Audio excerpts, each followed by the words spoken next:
Welcome to USC Primetime Live here at the Voice of College Football. Matt Zemek with Ethan Inman and Crashlit Collier. And it feels as though, USC's played 4 games, but the season begins this week. This is the season opener. This is when we really begin to get a sense of how good this USC team is in 2025. Really excited. Fox Big Noon.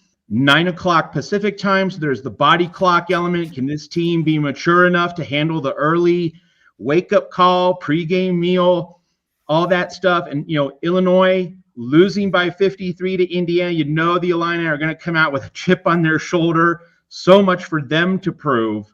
But are they going to hold up?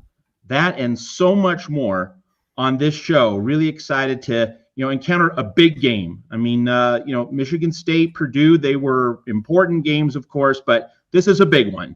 We circled this one on the calendar all off season. Ethan and I, before Crash came aboard recently, Ethan and I had a lot of discussions about this Illinois game in the summer, but now it's game week and it's game on. So, Ethan, Crash, the first item to tackle, it's a good one. Alex Graham practicing. That has to be a good sign. Ethan first, Crash second.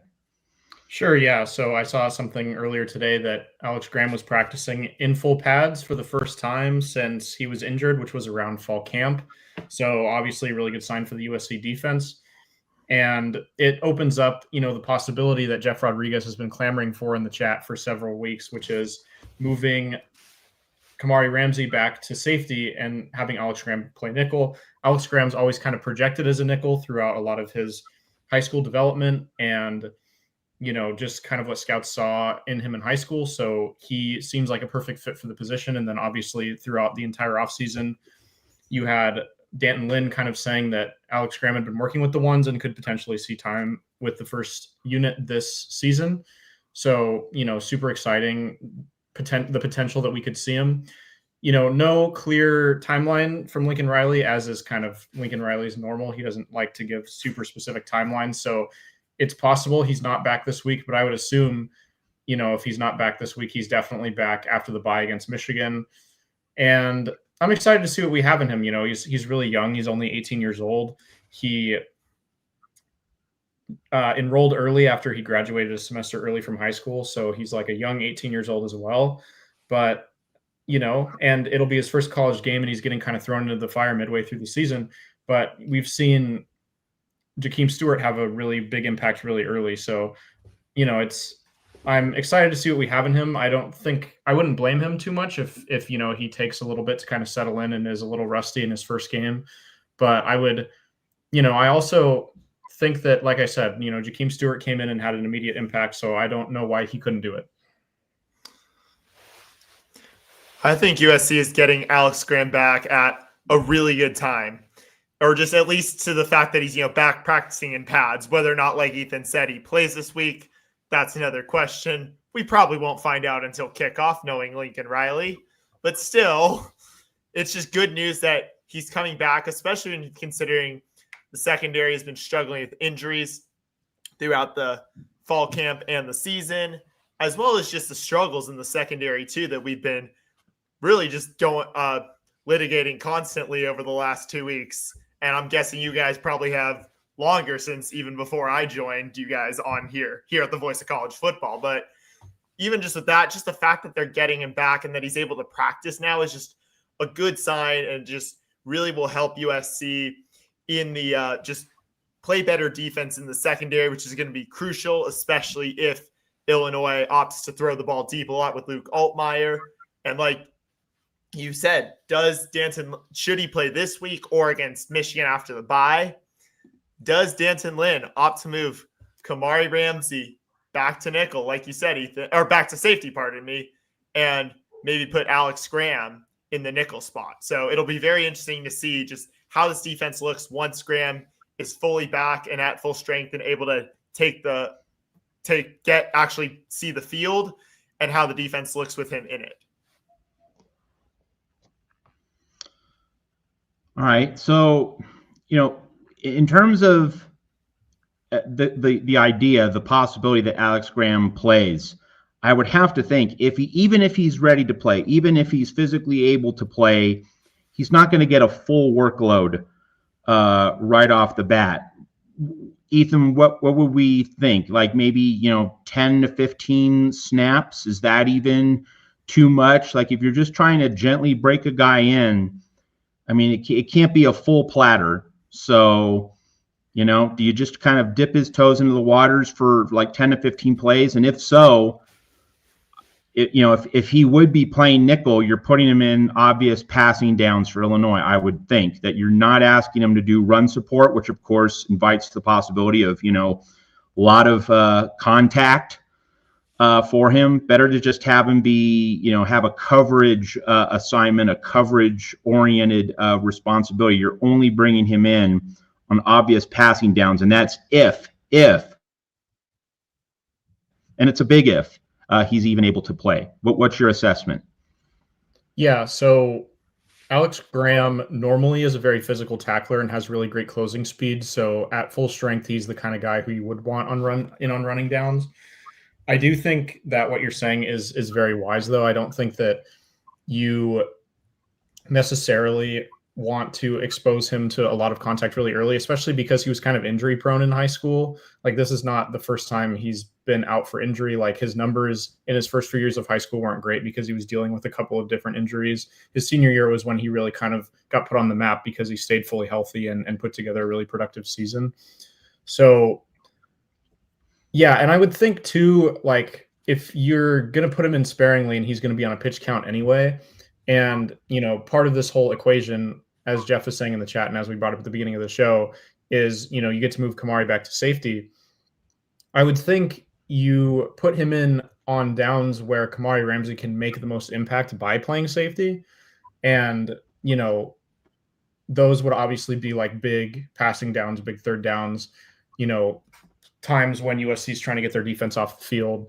So yeah, I think that makes a lot of sense, not only for kind of getting Alex Graham back into the swing of things, but also for, getting Kamari into the nickels or into the safety spot on downs that he's going to actually make the most impact playing in that position. Crash, how about your assessment of, if Alex Graham is given the green light to play, what about the way in which he's used against Illinois? I would fully agree with Ethan's assessment there. I think it's wise to use him on plays where he's going to have the most impact. And like you were saying, Ethan, I think it makes sense. You can then move Kamari Ramsey back to that safety position. And really just, I think then it helps break him in, but then also keeps him he gets his feet wet again. He's able to, get used to playing again, but then also minimizes his chances of getting injured again, which is especially risky when he's just coming back.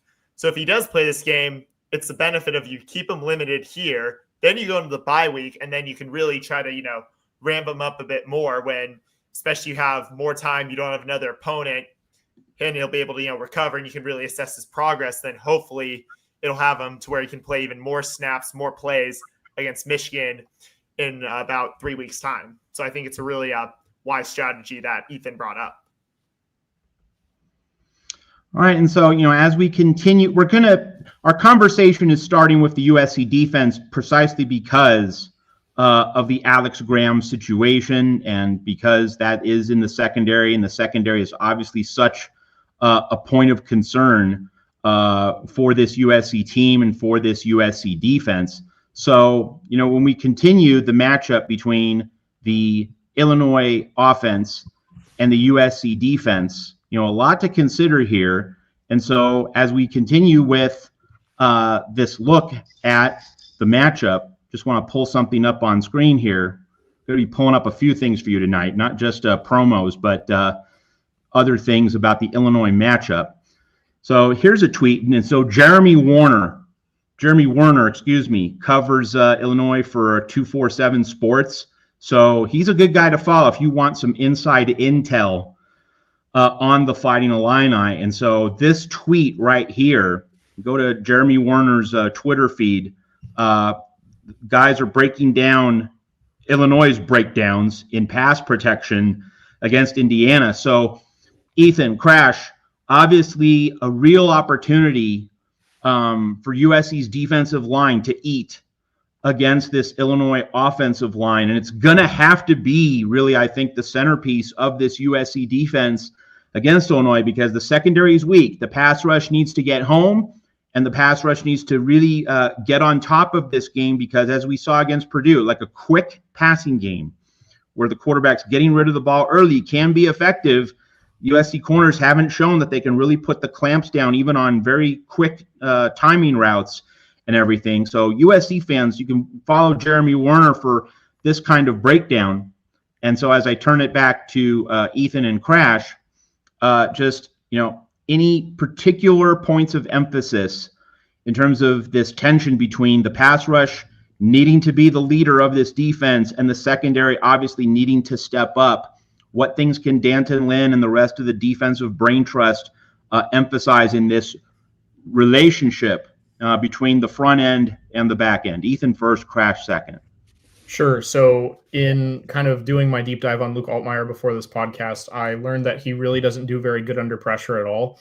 He has a 34.1% pressure to sack percentage, which is the second worst in the Power Four. So basically, if you get pressure in his face, you're likely to bring him down, because he doesn't do very well, once guys break through the offensive line. And then we have obviously seen, and you've obviously talked about how Illinois' offensive line hasn't been playing very well anyway.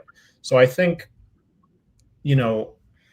it's Luke Altmaier is not a guy who's going to burn you, I don't feel like, and hasn't shown the ability to through these number of games.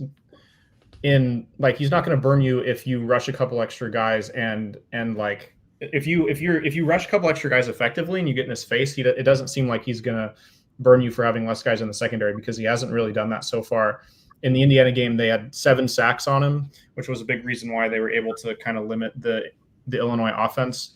And I feel like also, just from what I've seen from Altmaier this year, he seems to be kind of a conservative quarterback and not really taking a lot of risks, because he hasn't thrown any picks like Maava, and he has the same amount of touchdowns as Maava, but he's like 9th at the Big Ten in yards. But he still has a pretty high completion percentage. So it seems like the reason why he's getting brought down and sacked so much is because he's holding onto the ball a lot and he's not really taking any risks in the secondary. So I think, if similarly to the Purdue game, if the USC defense can sort of limit the big plays and cover the Illinois receivers for long enough that, the pass rush can get in Altmaier's face, then the USC defense is going to have a great day, and Altmaier's not going to have a great day. If there's really big, significant issues in the secondary where they're blowing coverages, or, guys are getting wide open and Altmaier can make easy throws, then I think we have more of an issue. But I feel good about what USC's defensive strategy should be going into this game, because it seems like if they play a very similar game to what they played against Purdue, but hopefully with some slightly improved secondary play and slightly improved coverages, then they should do really well. So I think that USC's really got to put the pressure early on Illinois and really try to break through their O-line, which especially seemed like was not very solid and strong in keeping Luke Altmaier protected. And if you just look at the stats from that last game, Indiana's D-line was feasting. They had 7 sacks on the Illini quarterbacks. So just that shows just how much they were just quickly able to just break through and really just get to the quarterback, which I think is going to be a crucial part of this game. And USC is going to need to take advantage of that O-line that appears very weak, especially after that beat down by the Hoosiers, to really just put a ton of pressure, like Ethan said, on Altmaier and force him into situations where he either goes down with the ball or he's just having to chuck it away and just really, just really making really just bad throws where it possibly can get picked off, especially if, should Alex Graham be playing, as we talked about previously, is able to improve and actually capitalize on those mistakes. So if the USC just comes with the pressure early, I think that can really cause Altmaier to have another really difficult game. All right. continuing another question with the matchup between USC's D and Illinois' O, is there just a particular hinge point player? Like, if this USC player performs at a specific level, whether it's good or bad, that could really have a pendulum effect.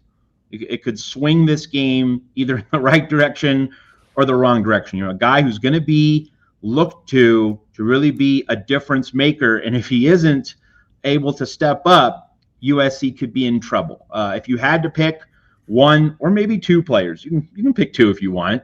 You can double down. Where would you go? Ethan first, Crash second. Sure. I think I'm gonna go in the secondary, just because that is, that's obviously that's been the main concern through the first few games.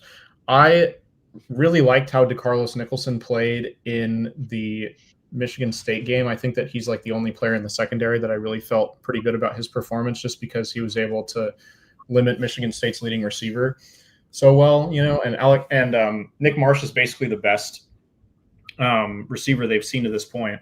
So for him to be able to kind of step up and even get in Nick Marsh's head a little bit, like they were kind of, there's a couple of tussles towards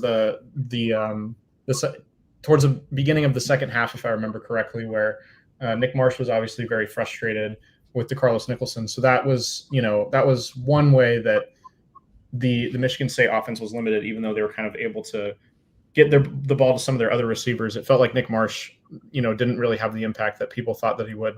So if DeCarlos Nicholson can step up, especially if, you have Alex Graham back in the game, you just don't want, if Altmaier's stressed and he's, kind of floundering around and, under pressure, which we know he doesn't do good under pressure. You don't want him to look up and see, Illinois' number one receiver wide open, and, him to just kind of have that guy to be able to, kind of bail him out of those kind of situations. So I think if DeCarlos Nicholson can step up and have a really big game, that would be huge for USC. And then I think a guy who has been playing well that I think it would be huge if he continues to play well for USC is Anthony Lucas, just because he doesn't put up a ton of numbers in terms of sacks, but he's so consistently this year gotten pressure on the QB. And I think I feel like if there's anyone on the USC roster who if I'm Eric Henderson or I'm Danton Lynn and I need to turn to somebody and say, go make Luke Altmaier's day difficult, and I know that he can do that on a consistent basis, I feel like Anthony Lucas is the guy. So it'd probably be those two for me. I think a guy I want to see really step up who could really, be a big disruptor in the game is Eric Gentry.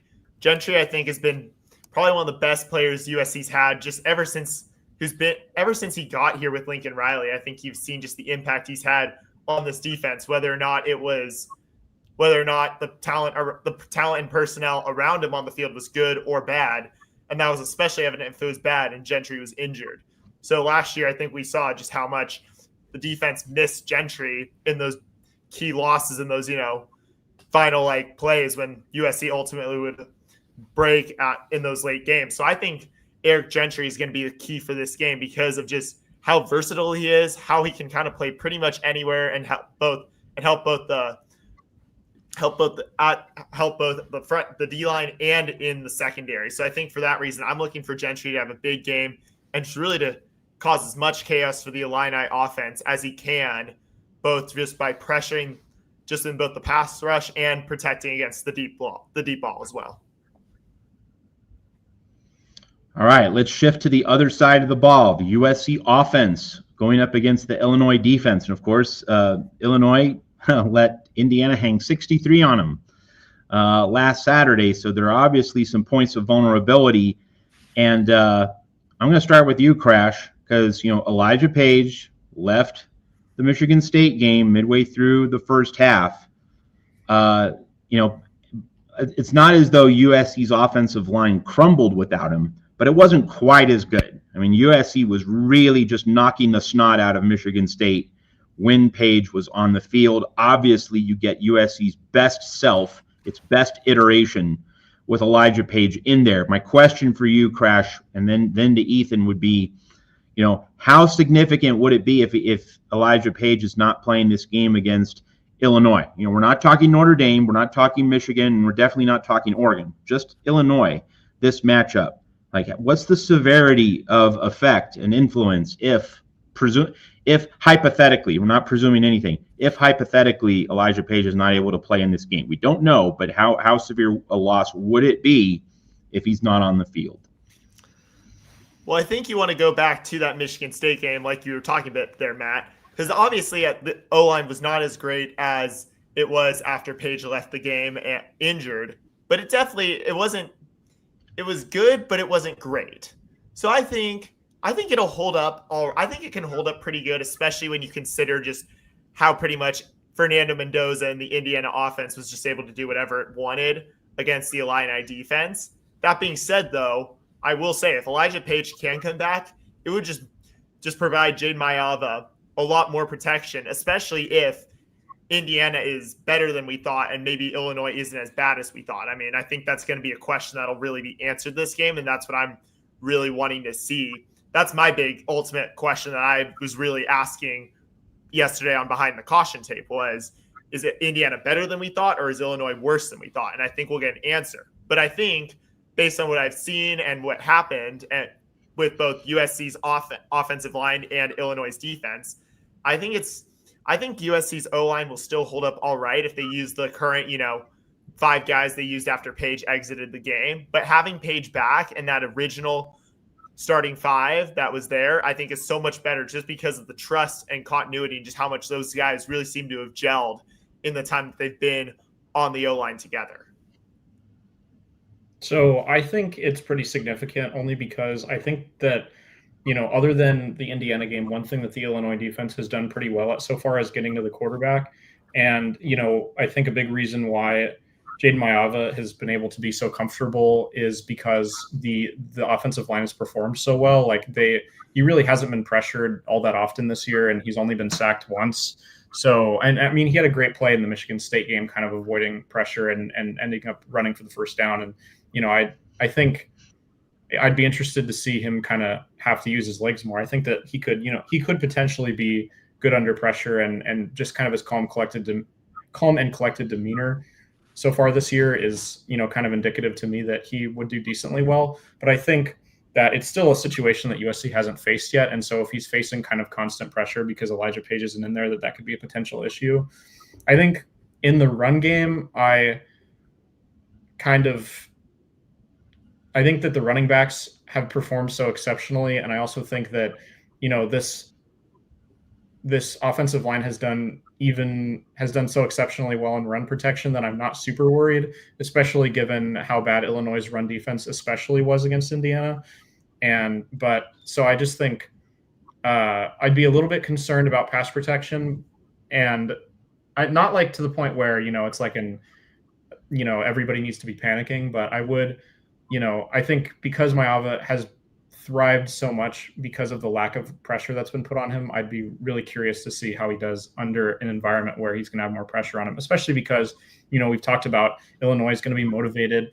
They're at home, which, was not an environment that USC performed well in last year, is on the road in Big Ten games.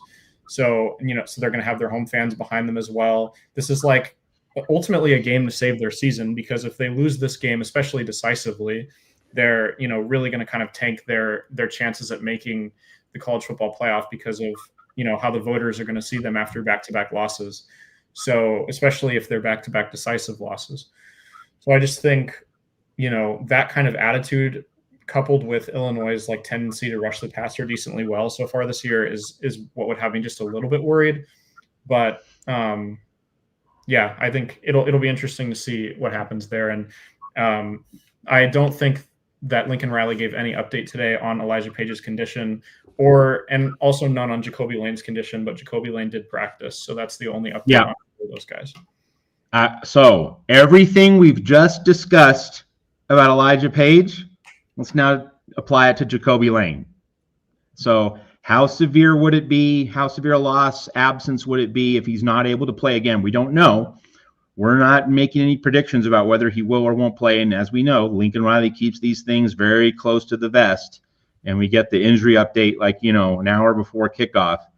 But just operating under the hypothetical that Jacobe Lane doesn't play, Crash, how severe is this? Then I'll kick it over to Ethan.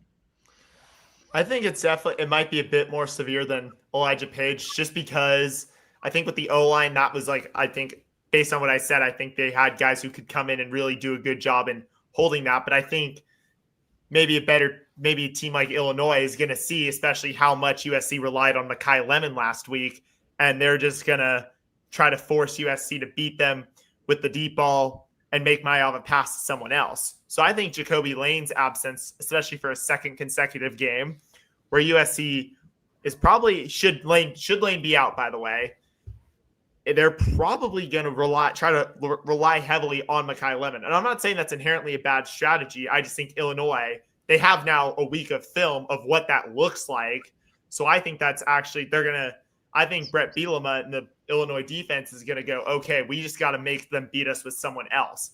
And then if that happens, then they'll adjust. But I think it's really just going to show that USC needs that dual threat of receivers to really truly take care of teams, especially if they are just going to go all in on the one guy. Because I think you need at least two main options, and then you can kind of figure out, all right, how do you figure out stuff from there, and how do you make adjustments after that. But until we know what's happening with Jacobe Lane, I'm kind of a bit more worried about him being absent. I'm actually not that worried about Jacobe Lane missing this game. I think that it's a lot less significant of an absence than Elijah Page would be, just because I don't think that, first of all, Illinois' pass defense obviously struggled mightily last week. Only 2 incompletions for Fernando Mendoza. He ended up throwing 5 touchdowns.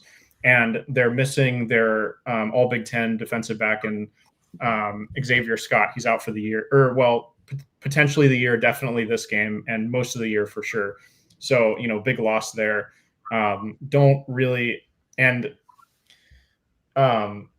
was able to do just whatever they wanted, short passes, long passes, broke into big plays. There's just a lot of big plays left and right in that game.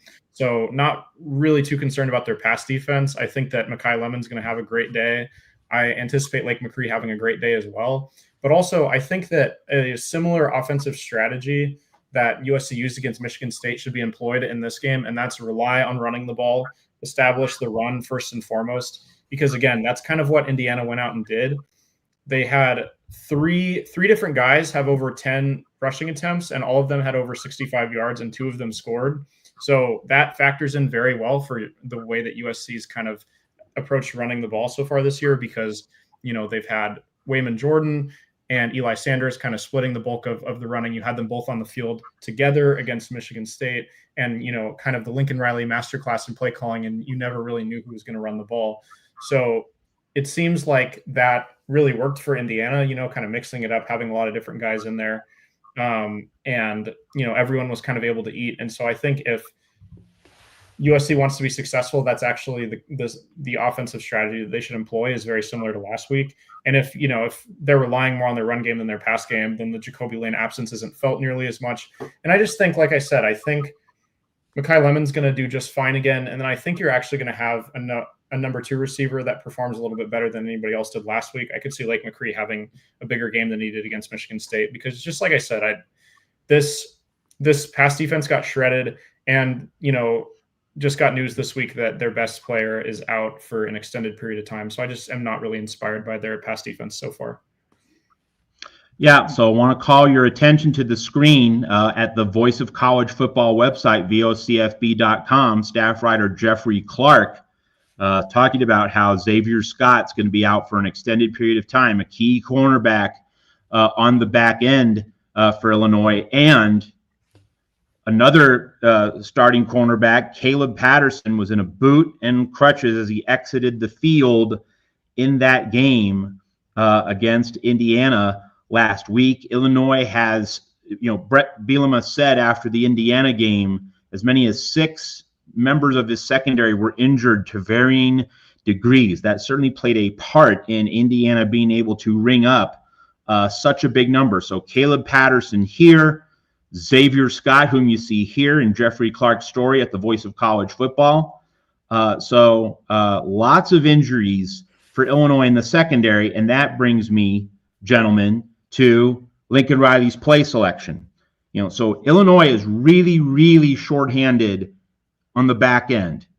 And so, you have USC fans who look, and like USC's running game's been really, really good with Waymo and Eli, alternating. And of course, like if you have a good running game when you're USC, like why do you deviate from it? But you're going up against an opponent which has very few able bodies with experience, with chops to cover the pass. So, especially if Jacobe Lane is able to play. Let's now say if Jacobe Lane does play, and you can throw Lemon and Lane at this decimated secondary. Ethan, you and I talk about Lincoln Riley play selection all the time. Obviously, he nailed it against Michigan State. He was just right on point. It was a brilliantly called game. But as much as USC fans do want to run the ball, this could be a matchup where you're just throwing those long arrows into the Illinois back end, and they might not be able to stop it, and that could just be ball game first half. What do you say about the play mixture, and especially how USC starts this game against a very shorthanded Illini back end? Sure. I say, regardless of how the back end is looking, all of that, I say you still establish the run early, because I just think it opens up so much for you if you do. Like if Wayman Jordan and Eli Sanders are getting whatever they want against this defense, then it sets up kind of the masterclass in play sequencing that happened in the game against Michigan State. Like you can hand the ball off to one of them, you can hand the ball off to the other if both of them are in the backfield at the same time. You can fake a handoff and throw it to the tight end who's, sweeping across the backfield. You can fake a handoff and pitch it out to Mekhi Lemon, who, goes and gets, a bunch of yards after catch. You can fake the handoff and have Maava run the ball. Like, I think there's just so much that branches out of establishing the run early. And I also think it's just good for USC's kind of psyche and, their mental game. And it's also bad for Illinois' mental game if they're getting run all over in the beginning of the game. And I think that, the mental side of this game is going to be extremely important because, kind of like we said, Illinois comes into this game with a chip on their shoulder. USC comes into this game, I feel like, with more pressure than they've had on them at any point so far this season.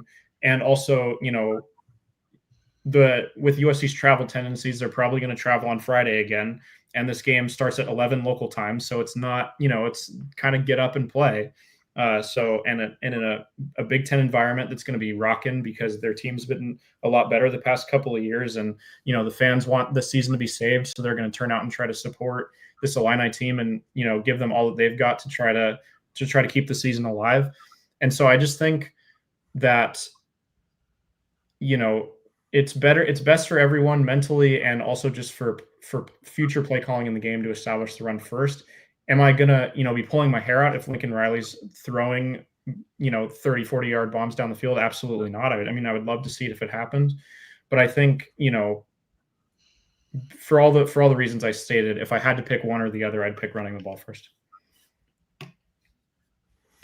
So I think you would honestly want to have a more balanced attack. I think you maybe start and see if you can really probe their weaknesses. So I agree with you, Matt. Maybe start fast, just start gunning the ball down the field. Just see if you can just get it in the end zone quickly, especially if, USC gets the opening kickoff. That said, though, I think USC should also employ the run game too and really get creative with it. I think especially because then it keeps Illinois on their toes and they're thinking, okay, because maybe then, even if their secondary is weaker, they might maybe try to shift guys back who are a little better to try to at least have an attempt. So in that case, if you force them to shift their defense back, that completely can open up the run game and then allow both Wayman Jordan and Eli Sanders to get their carries too. So I think you start just firing deep and wait for Illinois to adjust and then employ the run game and just keep the Fighting Illini on their toes the entire game long. I think if Lincoln Riley can call a game like that, I think that's a recipe right there for ball game by halftime. Okay, lots of layers to the Lincoln Riley play calling chess match against Brett Bielema and Illinois. So Ethan, let's now tackle a separate layer, less about run versus pass. Next layer, horizontal versus vertical. And I'm not just talking about, throwing the ball down the field, like going for 30, 40 yards. It's more of east-west, stretching the field horizontally, which USC and Riley did a lot of against Michigan State. Swing pass to one side, option keeper with Jaden Maiava to the other side, and then you hit him up the A-gap with a power run.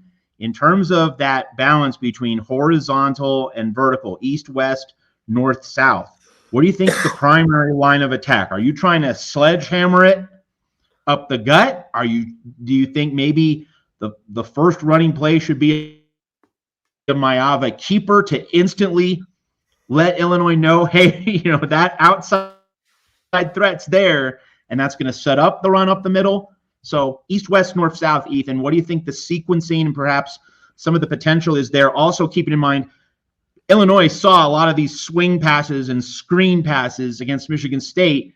Could be a thing where Lincoln Riley's anticipating that. They're going to jump the screen pass or the short route, so you fake it, and then you go long if they bite. So east, west, north, south. Not so much run pass, but the stretching of the field wide and then going straight down. Yeah, so I'm based on kind of the tape that I saw from the Indiana-Illinois game, I'm going north-south just because there was a lot of soft coverage from Illinois' defensive backs, and then the Indiana receivers would get open on a little short route, north-south short route, and then Fernando Mendoza would hit them, and then they'd get a ton of yards after catch because they would just kind of turn on the jets and beat all the defensive backs to the end zone. So I think that plays well again for USC's offense. USC has a lot of speed on the offense, and if that's kind of how Illinois is going to play it, especially if they have so many injuries in the secondary, might as well expose those soft spots and just kind of plow forward. Obviously if plowing forward doesn't work, then you're like, hey, well, we don't need to do that. We can open it up to the outside, and USC has a lot of ways that they can do that. Between the screen passes and getting it to one of the tight ends and the 12 personnel, and like you said, Maiava running the football. But I think first and foremost, just try to north-south, attack them downfield between the tackles is what I would think is the best strategy. I'm going to agree with Ethan. Start north-south. I think it's just you want to start aggressive, start explosive, and I think just going straight down the field is the best way to do it.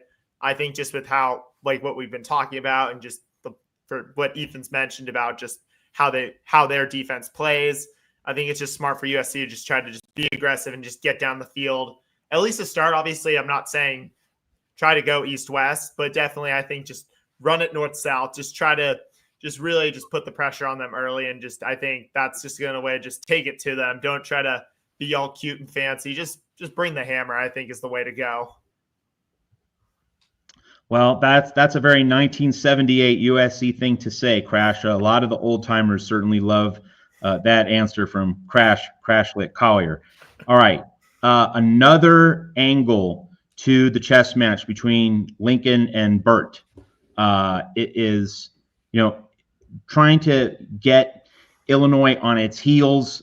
You want to kind of make your first statement, but also you want to play within the matchup, as we've described a little bit. So, I asked this about the defense. Now let's go to the offense. If there is a player, and you can't pick Makai Lemon, right? Because he might be the only superstar receiver on the field, and you can't pick Jaden Maiava because he's the quarterback, he's doing everything. One offensive player other than Lemon or Maiava, who this guy is going to be that pivotal player. If he really steps up, USC is going to be great. If he doesn't step up, USC could be in trouble. And of course, this invites the possibility of, if Jacobe Lane can't play, does that mean Lake McCree has to be the X factor, or on one of the receivers, Tanook Hines perhaps? And if Elijah Page can't play, which offensive lineman perhaps could step into the center of the spotlight and might need to be asked to really provide that crucial lift for USC? So you can't pick Maiava, you can't pick Makai Lemon. Who's your key pivotal hinge point USC player? Crash first, Ethan second. I think it could be one of the tight ends to either Lake McCree or Walker Lyons. Or I'm wondering, is Killian O'Connor going to be the key? Just especially how he's played this year. I think he's done a great job at center, just really doing a great job of just relaying all just information just both ways, especially being in that center. Especially just the way he's come in. He's played the game right. He beat out Jeonre Reed. Let's remember that. Which that coming as a former walk-on is so impressive. And I think it's going to be either one of the tight ends or O'Connor. And I think O'Connor, because just of how calm he is when he's out there at center. He's had reps before, obviously, in the Vegas Bowl most notably. And then also he's got some reps with the second string and blowouts. But I think now just being the starter, I think he's really confident. And I think he's going to be the key to really giving Jade Mayava the protection he needs. And then going back to the tight ends, I'm not sure if it'll be Lake McCree or Walker Lyons. Sorry to cheat a little bit on the question there, Matt. But I think it's going to be whoever steps up there first could be crucial, especially if Jacobe Lane is out. And I think they've both shown that they're both great at blocking and catching and scoring touchdowns too, continuing on that. So I think just one of them is going to need to step up and be that key second option for Jaden Mayava on Saturday. So I think that my hinge point player is Justin Taona'u because he's likely going to be the guy who plays left tackle for Elijah Page. He's the one who stepped in when Elijah Page got hurt at Michigan State. And, it kind of creates this whole shift when Elijah Page is out. Taona'u, who plays a lot of right tackle, goes to left tackle. They moved Tobias Raymond to right tackle from left guard, and then Micah Banuelos took over at left guard with Alani Noah obviously playing right guard. So the whole kind of offensive line unit really shifts around with Elijah Page out. But I think, Justin Taona'u has obviously had his moments. He had that big block that, kind of went viral in the Georgia Southern game where he just kind of launched a Georgia Southern defender.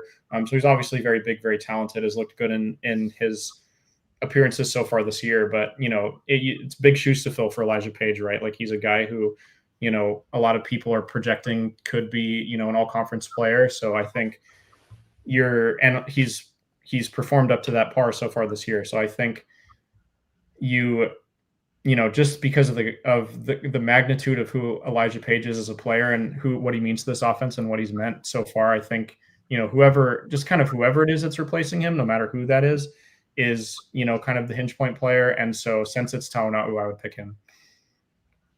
Yeah, I would just, I've been asking the questions mostly tonight. Here's where I'm going to weigh in with an opinion. I think it's definitely on the offensive line, especially if Page is out, how those positions along the offensive line are handled. That's number one. And I say that because let's go back a year. The road game at Michigan, that was the first really big conference test. LSU was a big game starting off, but the first important Big Ten game on the road, and the offensive line did not answer the bell on that day in Ann Arbor. Obviously, USC's offense is better quarterback, better running game, more depth in the backfield. So it's the offensive line coming into this hostile environment. Fox Big Noon Saturday. The offensive line needs to be ready to answer the bell. So pick your linemen. That's where I think the hinge point is for the USC offense. Okay, plenty more coming up on our show. We're going to talk about how Curt Signetti, the Indiana coach, threw a little elbow at the Illinois team he just beat leading into this game. We're going to get some commentary on, how that Illinois-Indiana game makes you rethink Illinois, if at all. That and a lot more on the other side of this word from our sponsor here at the Voice of College Football. We'll see you in a minute. College football is even more exciting when you've got some action on the line, and the games are even better when you're cashing in. And the Voice of College Football is the place to be to get the greatest value. Start with my picks. 75% against the money line, 58% against the spread, and I've got a 40-plus year track record. 11-0 in the college football playoff for me last year against the money line, 8-3 against the spread. And I'm just the warm-up act. Steve Merrill of Wager Talk is our ace in the hole, show stopper. 7 years with the Voice of College Football, over 30 years in the industry. Steve gives us analysis on all the big games, but you can't miss Steve's weekly under-the-radar pick. 28-12 against the spread the last 3 years. You also get picks from some of our top analysts here at the Voice of College Football, including Corey Bratta, Matt Zemek, and Steve Dace. Check out those numbers. Become a YouTube or Patreon member for just $99 per month. Go to the main channel on YouTube, click join, and then select a betting tier. Do the same thing on Patreon. Make 2025 a winner now.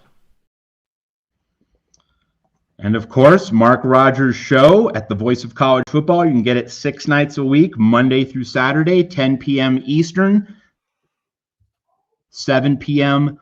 Pacific. So follow Mark Rogers for national football coverage. And of course, here at the Voice of College Football, part of our family, you want to make sure that you can get one of these VOCFB hats. Of course, Ethan, once again, wearing that very snappy USC camo cap with the VOCFB logo. But you go here and you get USC caps, shirts, the whole bit. You can get a lot more than that. There are tumblers, drink holders, a whole ball of wax. But when you get one of those USC caps that Ethan has on his head right now, that supports the USC channel here at the Voice of College Football. It supports the whole Voice of College Football company. And the other way you can support our channel, memberships. You know, that middle Heisman tier, that top national champion tier, you know, for memberships, that's a way to support our channel. That's a way to support Ethan, myself, and Crash. So you just go to the USC page at the Voice of College Football right there. Hold on a second. There we go. You go to the USC homepage at the Voice of College Football, and you click that join button, and there you go. Middle Heisman tier, top national champion tier. If you go to those tiers, you get bonus cuts. And Ethan, Crash, and myself, we're chopping out these bonus cuts. We've already produced a couple. We're going to produce several more as we go along. Those exclusive, extra insider features that you only get at the middle or top tiers for USC membership on our channel at the Voice of College Football. So lots of ways to support the work that we do. And of course, we guarantee you a free hour every night. If you want a second hour, we're not going to have one tonight, but just for the future. And we do our Sunday game review shows at 5 p.m. Pacific. You want a second hour of Ethan, Matt, and Crash, $150 of super chats. We got really close to that, and we went ahead with a second hour on Sunday. One very generous donor gave us $100. So we said, not quite 150, but like he wanted a second hour, we give you a second hour. Yeah, we're gonna accommodate you. So many ways to support our USC channel. All right, one more screen share from me, and this is from I blog at Trojans Wire. That's under the Gannett USA Today umbrella. So we have a lot of partner sites in the College Wire network. One of them is Hawkeyes Wire, and Hawkeyes Wire captured this little comment from Indiana's Curt Signetti. He was asked about the challenge of playing Iowa next, and he says, "Well, it's a more difficult challenge than the last one for sure." Whoo! Hello! Yo! So Curt Signetti, I love Curt Signetti, in case you haven't noticed. We talked about him on Sunday night show as well, but he is unafraid to just spill out the blunt truth, say exactly what he thinks. He thinks Illinois ain't diddly. He just came out and said it. So with that as kind of our setup, our lead-in, Crash, is Illinois not diddly? Or, how do you look at the Illini going into this game? I mean, Ethan says, and I think he's right, chip on the shoulder, Fox Big Noon, carnival atmosphere in Champaign, but maybe just Illinois can't do jack squat. And like, this is a game where USC needs to go click, clack, and walk in and just blow the heck out of the Illini. What's your assessment of Illinois? So I'm really interested in this game, especially because of what Curt Signetti has been saying. And I mean, keep in mind too, one quote that caught my eye after they, in his post-game press conference, was he just said, and I quote, "We broke their will." So, and keep in mind, Curt Signetti, as you said, Matt, is a guy who tells it as it is, obviously I hadn't heard much about him when he was at James Madison and his previous stops, but he's been doing great things his entire career. You got to give him that. And also, but really kind of, I think most people really started to notice what he was saying when he came out with the whole "I win, Google me" thing. And I mean, you Google him, I mean, he wins a lot. So but still, he comes out kind of arrogant. It's pretty funny though. He could probably be a comedian after he retires from coaching. But what I think with going back to it ain't deadly. It's hard to say just because I think, like Ethan said, they're going to be playing with a chip on their shoulder. They got big noon. It's going to be a lot of people there early, probably there like 2, 3 a.m. in the morning. I mean, if I was an Illinois fan and I'm not, but if I was going to Champaign, I'd probably stay up all night just to get my spot and be at big noon, even as an SC fan if I was going. But I think it's hard to say just because I think this is USC's first true test. And like I've said, I think I'm really curious, is Illinois worse than we thought, or is Indiana better than we thought? And I think that's really a question that I won't see get answered until this game. So I'm not sure I get where he's coming from, especially after Indiana just did whatever they wanted. But it's hard for USC to come in and say that, especially when you haven't beaten them yet. So I don't want to say it's not like Illinois is going to be, completely lethal and going to, give USC a hard time. But I also don't want to completely write them off either and say that if USC kind of listens to Signetti and just thinks, oh, if we listen to Kurt Signetti, we'll be fine. If they do that, that could get them in trouble. So I think it's somewhere between USC's got to come in confident and ready to play, but they also can't get too arrogant either. So I'm going to call BS on Kurt Signetti a little bit because I think it's very easy to talk a big game when you've just won 63-10. You made it look like Illinois is, you basically made Illinois look like an FCS team. And, I think what he's realizing is the score is probably not going to be so dramatic against Iowa because, even though Iowa is not, hasn't had an incredible start to the season. It's Iowa football, and they have a very kind of clear identity, and they're not a very strong offensive team, but I think that they're still going to give Indiana a bit of a challenge on defense. Like Kirk Ferentz led teams always give the opposing team a challenge on defense. So I don't think the final score is going to look as impressive. So I think he's taking advantage of a big result and what's seemingly going to not be a big result this week, and kind of doing a little pre-PR work where he's like, well, actually, Iowa's a better football team. But I don't really think that that's true. I mean, you look at, how Iowa started the season. Mark Gronowski is 18th in the Big Ten in passing yards. Remind me again, how many teams are in the Big Ten? 18. So he is, last in the entire, out of all the starters in the Big Ten in passing yards. They can't throw the ball, and they're not going to throw the ball against Indiana. Indiana is going to take big advantage of that. They're probably going to put a lot of pressure on Mark Gronowski, who was obviously an FCS quarterback a year ago. And I expect them to be defensively dominant. I don't think that them winning this game is actually going to be very much more difficult. And I think, in fact, it could be easier. I just think that because of how Iowa's defense operates and because of, they're going to try to run the football, they're going to try to bleed clock, they're going to try to play their game. And, Kirk Ferentz-led teams tend to be very disciplined. He's been around. He's been doing it for a while. Whereas I think in the Illinois game, they were able to run up such a big number because it really just snowballed. We talked about the injuries. We also talked about how, it just kind of felt like there were a lot of big plays. It felt like Illinois was kind of there because they were in the game really until midway through the second quarter. Like the first quarter, it was pretty close. It looked like it was going to be a good game. And then,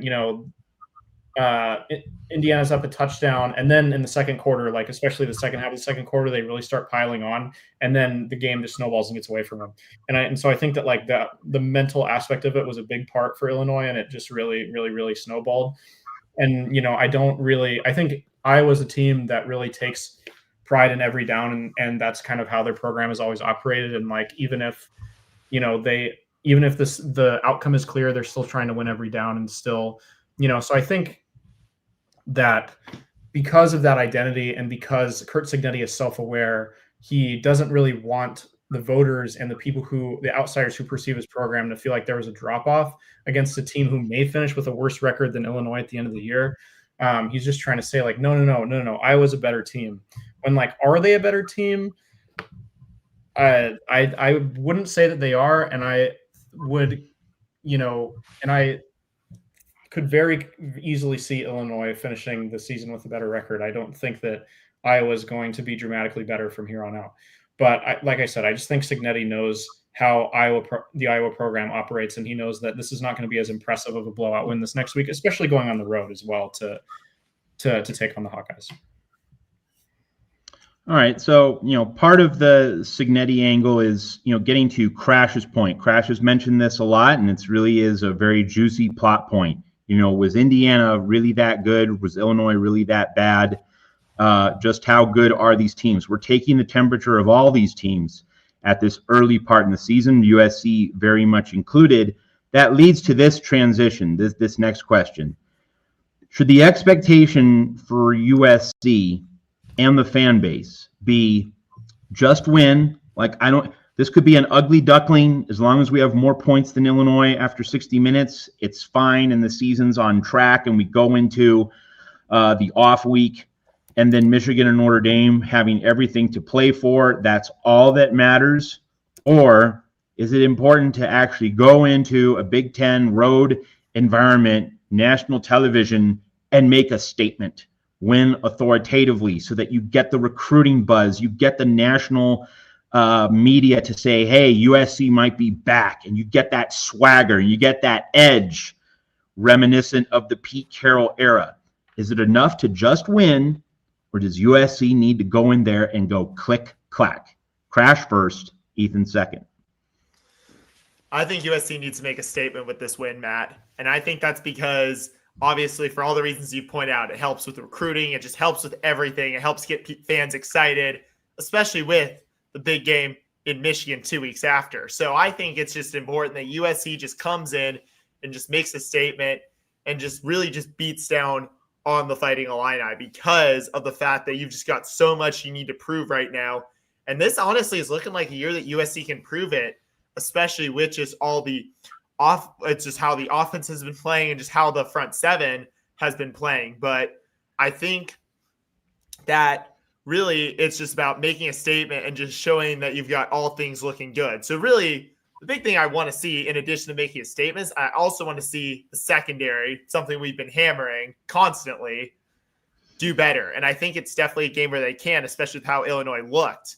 And I think with everything going on, it's a perfect opportunity for USC to just come in, bring the hammer down, do whatever they want, just really just ruin the early morning party with big noon kickoff in Champaign for the Illini fans, take care of some business, and get on a plane back to LA. I just want to win, guys. I don't really think that making a statement is really kind of the onus on this game. If we don't make a statement, and even if it's really down to the wire and we just escape with a win, I'm going to be happy with a win. I just think that this also has turned narratively from a statement game to a trap game, because if Illinois still comes into this game ranked in the top 10, then I think winning this game is a statement regardless of how much you win by. But now Illinois is ranked lower and USC's favored to win by like 7.5 points on the road.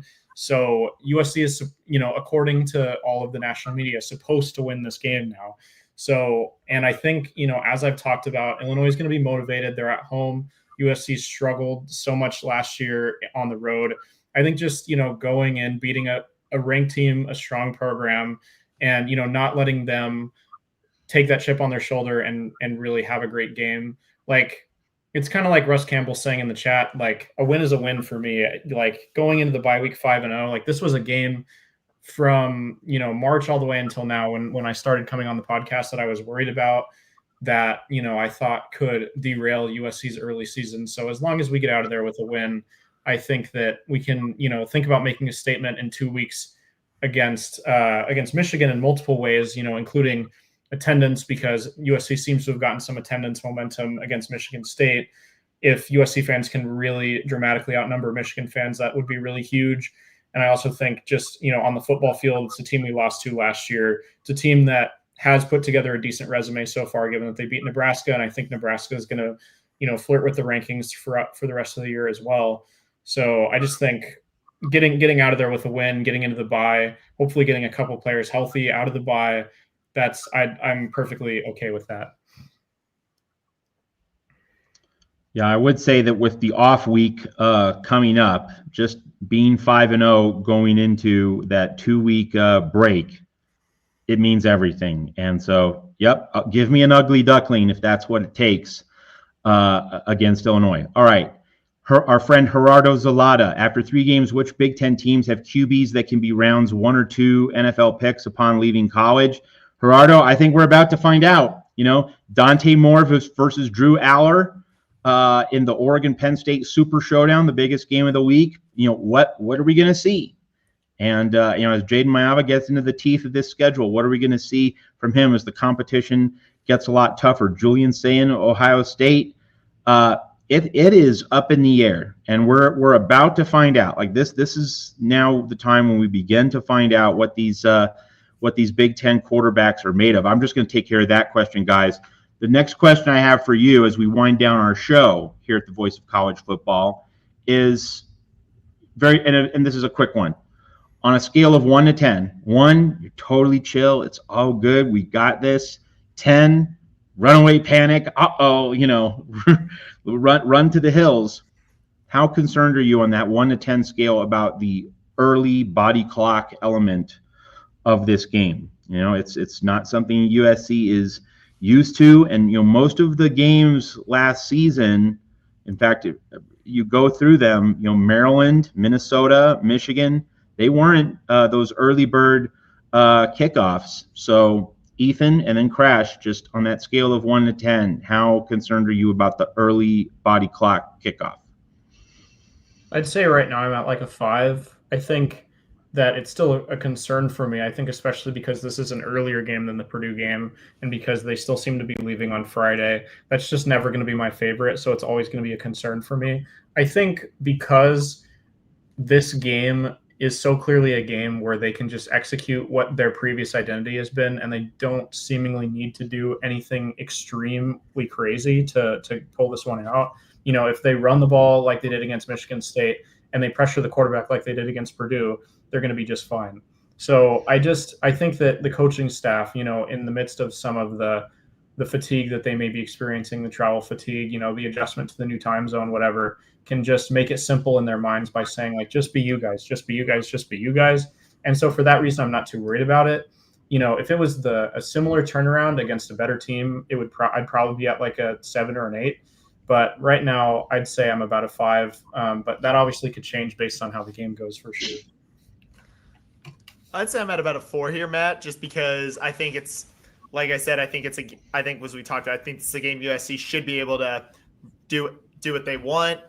And I think they're going to be able to get adjusted early. Obviously, I think that could drop down to a 3 or 2 for me if the team opts to leave a day earlier. And I mean, that wouldn't be the first time we've seen it. Michigan's Jonathan Smith notably said that he had Michigan State get to Los Angeles on Thursday night last week for their game against USC. So it wouldn't be the first time, obviously. I mean, they are coming the other way, but just considering they had the late kickoff, it's kind of the opposite effect that some of those more, especially teams on the East Coast, have to, where their body clocks would normally be kicking off at 11 p.m. So I think if USC just, can really just get started early and ideally leave a day earlier, I mean, it doesn't seem like they will, but if they would, and I'm not too worried, but still, I think it could definitely be beneficial. And I think if they start strong too, that'll also just get me if they just are like, all right, we're awake, we're here, it's game time, my worry's going to drop pretty quickly.